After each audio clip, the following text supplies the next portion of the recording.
Hello, my name is Shannon Studden and I am a Senior Program Specialist with the National Rural Health Resource Center. I'd like to welcome you to Mid-Level Leaders in the Transition to Value. This program was developed in coordination with the Federal Office of Rural Health Policy by the Technical Assistance and Services Center, a program of the National Rural Health Resource Center, or the Center for short. The Center is a national nonprofit organization dedicated to improving and sustaining the health of rural communities. The Center provides technical assistance, information, tools, and resources, and strives to build state and local capacity. We work exclusively with rural communities, and we've been around for nearly 30 years and have worked with over 250 rural communities across 46 states, specializing in the transition to value and population health, collaboration and partnership, performance improvement, health information technology, and workforce. One of the key elements of implementing changes to improve health is strong, knowledgeable leadership.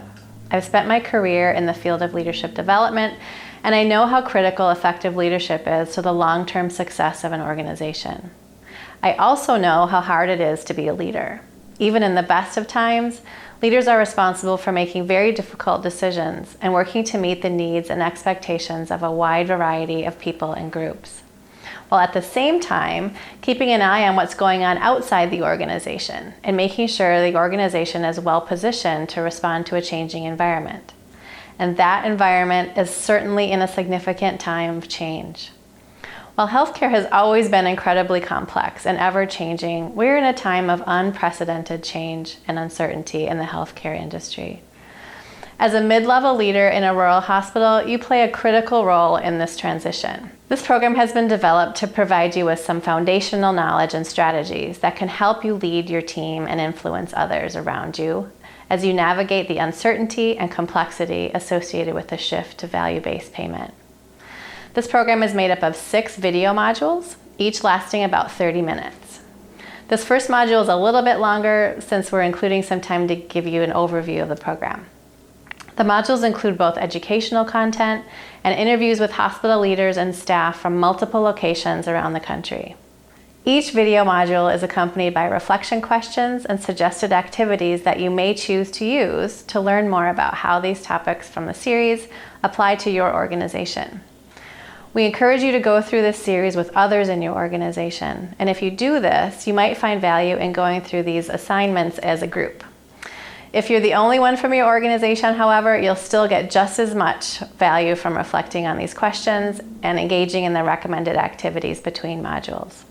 The format of this program was designed with busy schedules in mind. While you should of course feel free to complete this series in any time frame that works for you, one suggestion is to watch a video module once per week or once every other week and spend time in between going through the reflection and discussion questions and engaging in the suggested activities. Following this plan, you should be able to complete the video series within about 6 to 12 weeks.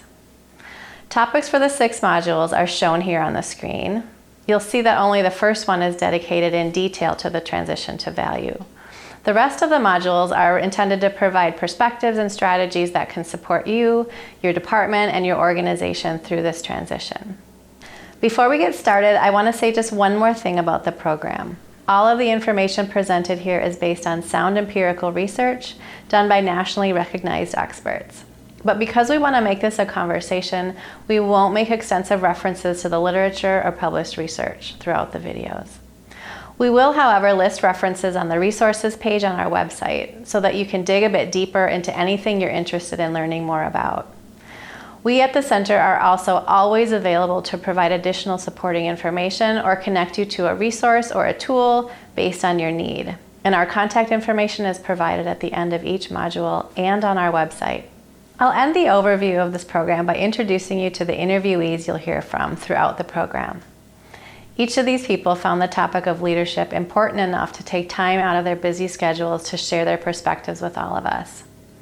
These leaders were chosen because of the strides they and their facilities have made on the journey to value and population health, but you'll also see that they've come up against their share of challenges, some of which they're still wrestling with today.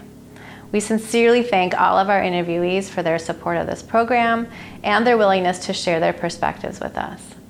So with that, let's get started on our first module. In this module, we'll explore the transition to value and population health. We'll take a brief look at the current and future state of healthcare and what it means to transition from volume to value in population health. Then we'll talk about how you, in your key role as a mid-level leader, can help your department, your organization, and yourself navigate this transition in the midst of uncertainty, when the future is unclear and the environment is continually changing. So let's dive in. We're sure it's not news to you that the healthcare system in our country is in a severe state of stress. Rural health in particular has been stretched very thin for some time, and the COVID-19 pandemic has emphasized just how fragile our rural healthcare system really is. Ever-rising costs and our aging population, combined with the razor-thin margins that our rural hospitals operate under, make our traditional system of healthcare delivery and payment unsustainable over the long term. To address this, the Center for Medicare and Medicaid Services, or CMS, has championed a value-based care approach to healthcare. The intent of a value-based approach is not only to lower healthcare costs, but also to build a healthier population of people with greater physical, mental, and social well-being. The American healthcare system is moving into an entirely different method of paying our healthcare providers and our hospitals. We're moving from what was previously a payment for procedure to a new payment system that is largely based in value and is actually going to be built upon a system more focused on prevention and on wellness. So we started out with Medicare and in something called accountable care organizations, and the Medicare payment has now shifted dramatically towards this new payment system. Instead of getting paid for every procedure that we do, we now get paid to take care of a group of patients or Medicare recipients in this particular case. And we are now looking at a much more holistic approach. And the payment system is so utterly dramatic that we really need to make some massive shifts in our processes, changes in the way we basically care for patients. And very importantly, we need to reach out to partners to help us keep our communities healthy and really look out for the well-being of our citizens. While healthcare revenue has traditionally been tied to high volumes, where more procedures means more money, a value-based care approach rewards healthcare providers for quality and efficiency rather than quantity. Payments are now dependent upon a hospital's ability to demonstrate high quality, measured by objective experiences of care, and patient experience, measured by subjective experiences of care, at lower costs. This is often referred to as the triple aim. Many organizations working toward the triple aim focus at the same time on improving the work life of providers and staff, as each element of the triple aim is only possible with a physically, mentally, and spiritually healthy team of providers and staff. This means that hospitals benefit when they can address patient health needs early, before a visit to the emergency department or a readmission to the hospital is necessary. And because hospital staff have limited opportunities to connect with patients when they're not in the facility, many facilities are choosing to develop partnerships with entities across the community to share information and coordinate services in ways that maximize health outcomes and minimize cost. The reason that these partnerships are so critical is that medical care is only one of many factors that affect health outcomes. Our social environment, made up of things like income, education, employment, and social support, physical environment, things like outdoor spaces, clean air and clean water, genetics, biology, and our own behavior play a major role. In fact, altogether, these other factors have been shown to predict about 80% of our health outcomes, while medical care only contributes about 20%. This means that healthcare providers cannot change health outcomes alone. It also means that we might need to broaden our view of the organizations that make up the healthcare system to include those entities whose focus is on the other 80% of factors that impact health outcomes. Yeah, the healthcare system, in our community is made up of any number of different organizations, and obviously I think we like to think of ourselves as the lead organization in that and kind of a trusted resource. But obviously it extends to city government, maybe a city recreation thing that promotes wellness, the YMCA that we have in town that's kind of a cooperative venture. And then also, obviously, some large employers that we have. We have a meat packing plant in town, so that's a focus of a lot of our attention at times because it's our largest employer. And then also the farming community, which is an established community that's traditionally what we've been involved with, but obviously that continues to evolve. And we've got a lot of players in that, and also, of course, the assisted living and skilled nursing facilities that we have. Let's take a few minutes to go over some important concepts commonly associated with value-based care. You'll hear these terms used throughout this video series. The term population health is often used in conjunction with value-based care. In fact, in this series, we often refer to the transition to value and population health. This term can mean two slightly different things. One meaning is the health of a target population, improving health and reducing costs for specific groups of patients, often grouped by insurance type and focused on chronic disease. For example, a population health initiative might be focused on improving outcomes for Medicare patients with diabetes. These targeted populations can be identified through a variety of methods like community health needs assessments, conversations with focus groups, public health data, and secondary sources like the National Rural Health Resource Center's Population Health Toolkit. The term population health can also refer to total community health outcomes of an entire group of individuals, often geographically defined, including the distribution and disparities of outcomes within the group. Population health is closely connected to a value-based approach because better health outcomes for the population result in increased revenue for hospitals. While many value-based payment systems focus on a target population, some states, Pennsylvania and Maryland as of the publication of this program, have broadened their scope to reward improved outcomes across the population as a whole. We often hear the terms value-based payment and value-based care used interchangeably. There is a distinction between the two that we'd like to point out, however.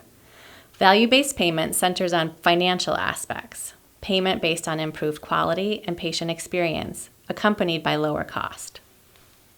Value-based care refers to the practices of care that are put into place to support a value-based payment model and might include things like chronic disease management, care transitions, and new patient flow processes. The word transition in the phrase transition to value is one we should look at in a little more detail.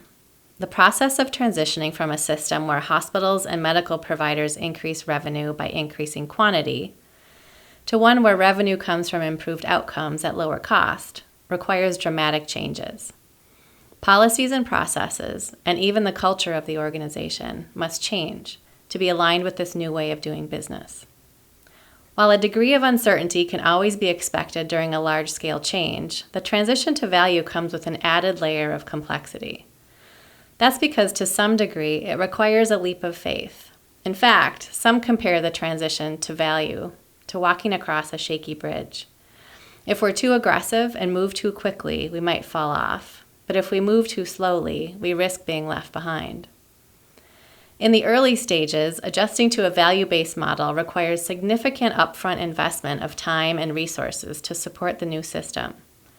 Hospitals may need to invest in things like new information management and analysis systems, changes to the quality system, and educating staff and providers.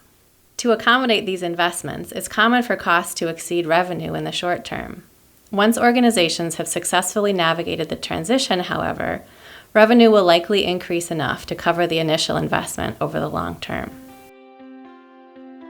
The hardest thing about this transition to value is that it does impact the bottom line. And of course, we all know that we get paid based on when a patient comes in and is sick and we need to deliver care to them.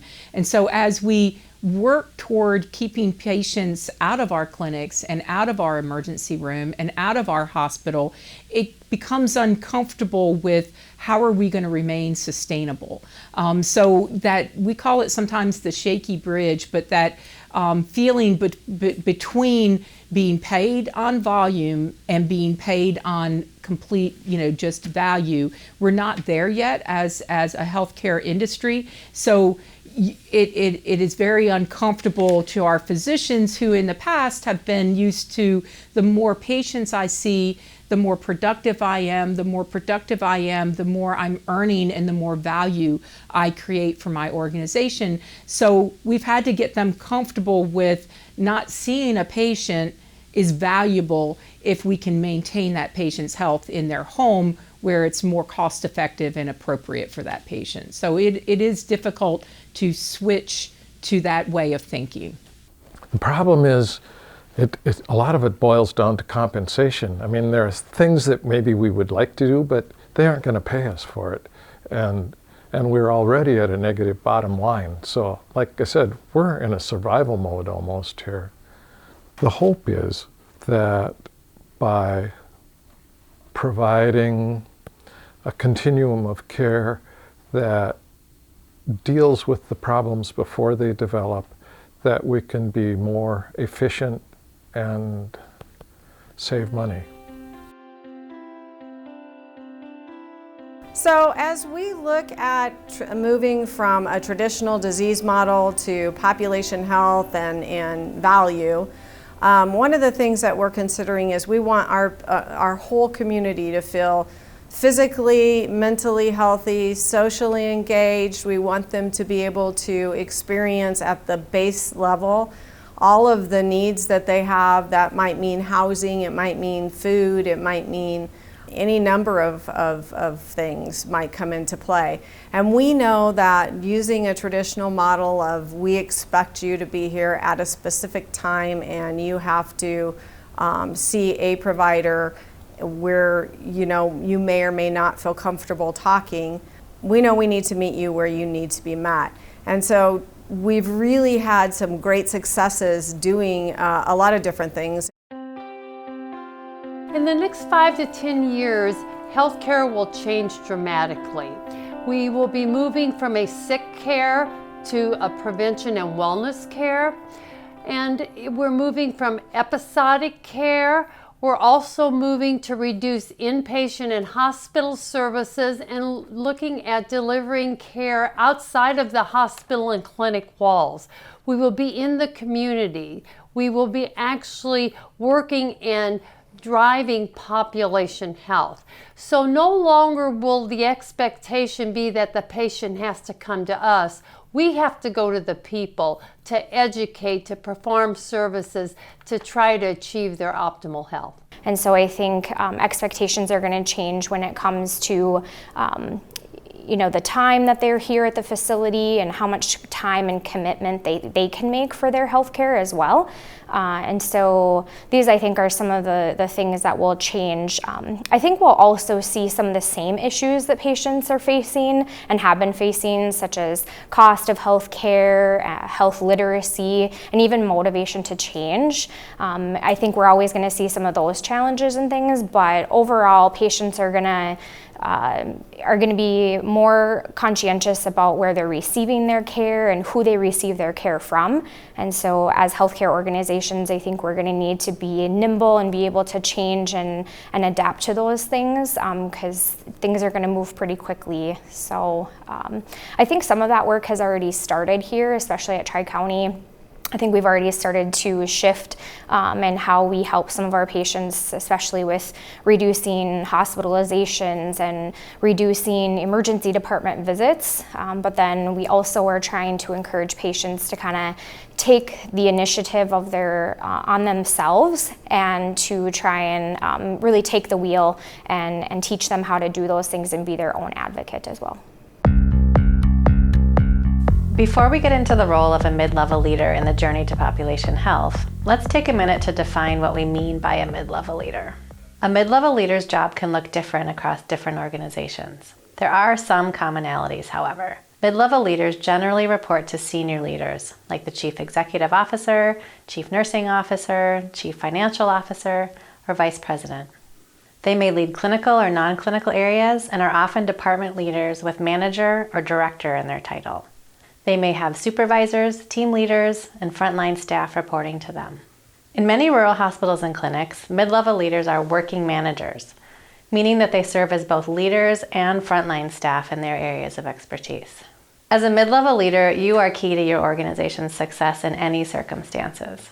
During times of change like the transition to value, however, mid-level leaders play an even more critical role because of their unique position as a connector. You often serve as the conduit between senior leaders and frontline staff.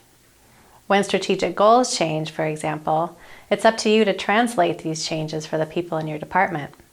You talk about why the change is happening, share what the change means for the department, and help each person understand how they contribute to the goal. You also serve as the conduit in the reverse direction. When your team has concerns or questions that need to be shared with senior leaders or others in the organization, you're often the one making sure that the information flows to where it needs to be. You're also in a position to build collaborative relationships with peers and others in other departments, and with people in other organizations in your community. Mid-level leaders also have an incredibly strong influence on how their teams perceive and respond to any changes.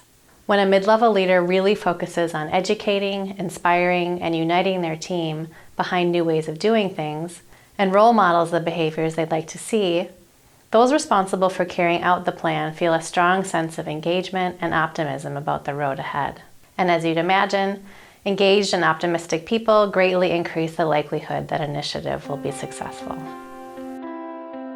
Mid-level leaders are extremely important in a successful transition to value-based care. They actually are the conduit from senior leadership and our strategic plan to the line staff that actually carry out the work. They carry the message to the staff, they educate the staff, and explain the why, because staff needs to know the why. And they need to understand what value-based care is and what role they play. Well, the role that mid-level leaders play in this value equation is, for me, I see them as a connector.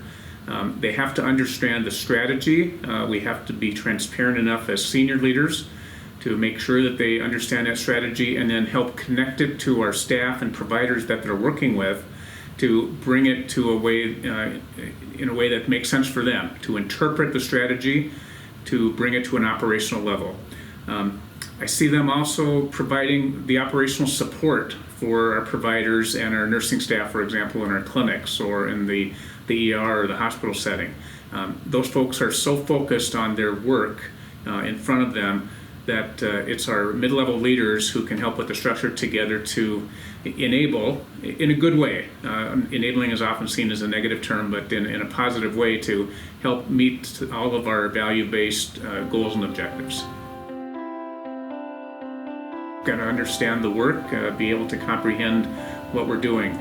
They need to support the why behind it. If they can't help carry the message of why we're doing and then translate that into what and how we're doing, we won't be successful at it. They need to be able to help understand or help staff understand the methodologies that we're using to help drive those outcomes. And I think a big part is to help them deliver the message to our staff and providers and patients that this is not about spend only. The value equation, of course, is a mixed equation of both cost and outcomes. So that this is really focused on outcomes first, and the cost improvements will follow.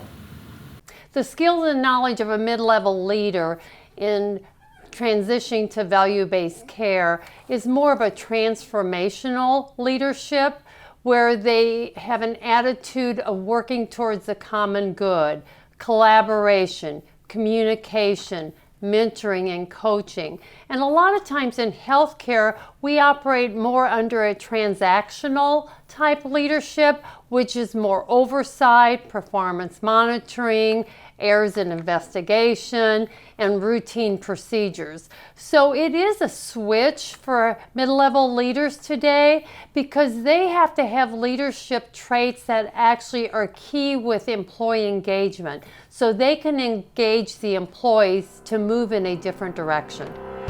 The skills and knowledge needed of successful mid-level healthcare leaders today are very clear, and they're quite different from the skills and knowledge needed a few decades ago. The critical competencies you see here are based in research and are an amalgam of two sets of healthcare leadership competencies, one from the Center for Creative Leadership and one from the National Center for Healthcare Leadership. Links to publications from both of these organizations can be found in the resource guide accompanying this series. So here's what we know about the critical skills and knowledge that set high-performing mid-level leaders apart from their counterparts. They are strategic thinkers and systems thinkers. When they make decisions, they anticipate the long-term impact of these decisions on individuals, their department, the organization, and even the community. This means that they keep the big picture view in mind rather than keeping a short-term, narrow view. They also understand that the healthcare system extends far beyond the walls of a hospital or clinic. They understand the importance of community partnerships and make efforts to build connections with other organizations that have an impact on community health. They're collaborative leaders. They communicate openly, bring groups of people together to make decisions, foster trust, and embrace their own continual learning. They initiate and champion change. They use effective change processes, but also understand and manage the human and emotional side of change. They have a basic understanding of healthcare finance, knowing how the decisions they make will impact the organization's bottom line. And they hire and develop their employees with an eye on meeting the future needs of the individual, department, organization, and community. Looking at this list, it's really important to point out that it applies to both clinical and non-clinical leaders. In fact, in its collaborative healthcare leadership model, the Center for Creative Leadership emphasizes the importance of healthcare leadership being made of both patient-focused business professionals and business-minded clinicians. Each of the remaining modules in this program is dedicated entirely to these 5 topics. We'll use both clinical and non-clinical examples throughout these modules, and we encourage you to pay attention to all of them, whether you have a clinical or non-clinical background. Our intention is to build in opportunities for clinically focused leaders to expand their business knowledge, and for business-minded leaders to expand their understanding of the patient care side. In the next module in this series, we'll explore systems thinking and strategic thinking, what they are, why they're important for you, and how they contribute to improve population health. Between now and the next module, we encourage you to reflect on these questions on your own and/or discuss them with your colleagues to help you think through how the information covered in this module applies to you and your organization. Do you have all the knowledge you'd like to have about the transition to value and population health? If not, how can you learn more?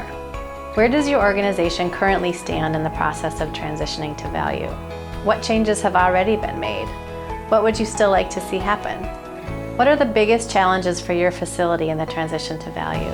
How is the organization addressing these challenges? In which critical competency areas do you feel particularly strong? And in what areas would you like to strengthen your knowledge and skills? And how might you do that, aside from this series, of course? And here are some things you might consider doing before you move on to the next module. Learn more about the transition to value and population health by watching these videos. Set up a time to have a discussion with your CEO about your hospital's approach to population health. Some questions you might consider asking are things like, why are we making this transition? What's the impact going to be on the hospital and my department? How is the hospital going to change? How will this process improve patient care and make our community safer and healthier? And what do you expect from me in this transition? For additional information and resources on any of the topics covered in this module, see the resource guide that accompanies this program. And of course, please feel free to contact us at the center anytime for additional support. And we have a request. We need your feedback. On the main webpage dedicated to this series, there's a Give Feedback link. At any time during the course of this series, or even multiple times, please go to our website and share what was valuable for you and any suggestions you have for making this series better. We thank you for joining us today, and we look forward to continuing the conversation over the next few months.